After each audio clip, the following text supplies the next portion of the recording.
প্রচার পর্ব শেষ, আগামীকাল ভোটের অগ্নি পরীক্ষা। আজ কি করছেন দার্জিলিং এর তৃণমূল প্রার্থী গোপাল লামা, দেখুন সেই ছবি। গত কয়েকদিনের প্রচার সামলেছেন, এবার নির্বাচনে লড়ার পালা। তার আগে অবশ্য বেশ কিছুটা হালকা মেজাজেই তৃণমূল কংগ্রেসের প্রার্থী গোপাল লামা। স্যার, আপনি তো প্রশাসক হিসাবে এখানে কাজ করেছেন, আবার পলিটিশিয়ান হিসাবে এরকম লাগাতার এতদিন ধরে টানা প্রচার সামলে ফেললেন। এই তো প্রচার শেষ হয়ে গেল, এবার ভোট দিতে মানুষ যাবে। এই সময়টা কিভাবে কাটাচ্ছেন? এই যে কয়েক ঘন্টা সময় পাওয়া যাচ্ছে, খুব রিল্যাক্স ওয়েতে, নাকি এখানেও কোনো পলিটিক্যাল অঙ্ক সাজানো হচ্ছে? না, আমি আগে থেকে রিল্যাক্স আছি। প্রথম থেকে যে প্রচার করছি না, তখন থেকে আমি খুব মাথা টেনশন নিয়ে করি নাই, একদম রিল্যাক্সই করছি।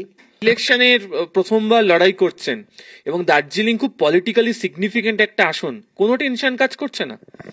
না, সেই আমি অ্যাকচুয়ালি আপনি নিজে বললেন না, আগে থেকে আমি কোনো সময় পলিটিক্সে ছিলাম না, অ্যাডমিনিস্ট্রেটর হিসাবে কাজ করেছি। সেই জন্য খুব একটা টেনশন আমি নিচ্ছি না। আমি শুধু আমার কাজটা সিনসিয়ারলি 100% করে যাচ্ছি। কালকে ভোটে যা খুশি হয়ে যাক, এরকমই কুল থাকবেন? তো এখন we are all human being, আমরা মানুষ। ভোটের রেজাল্ট ভালো হবে তো খুশি হবে, খারাপ হলে একটু কিছু দিন হলেও এক দু দিন খারাপ হবে, তারপরে নর্মালি ফিরে আসবো। ব্রিগেডের ময়দান, সেখানে আপনার নাম ঘোষণা হলো, আর এই রাতে প্রচার শেষ হয়ে গেল। এই যে টানা এতদিন প্রচার করলেন, নতুন ভাবে দেখলেন দার্জিলিংকে? একদম টানা ভাবে প্রচার করলে পাহাড়কে নতুন ভাবে অনেক জিনিস শেখা হলো আমার। দেড় দিনের কার্যত সময়, 36 আওয়ার্স মতো একটা সময় পাচ্ছেন। এই সময়টা কি করবেন? ঘুমিয়ে কাটাবেন? বই পড়বেন? না, ঘুমিয়ে কাটানো কিছু নাই, এখানে একটা রিল্যাক্সে মুডে আছি। কাজগুলো আমাদের অনেক এমনি ফেলা রাখা আছে, ওগুলোকে আমি দেখে ঠিক করব।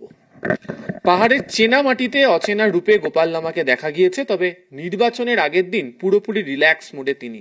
ফল যাই হোক না কেন, মানুষ হিসাবে হারা জেতার যে প্রভাব পড়ে সেটা অবশ্যই থাকবে, তবে তার বাইরে দাঁড়িয়ে রাজনীতিতে একেবারে কুল ম্যান গোপাল লামা।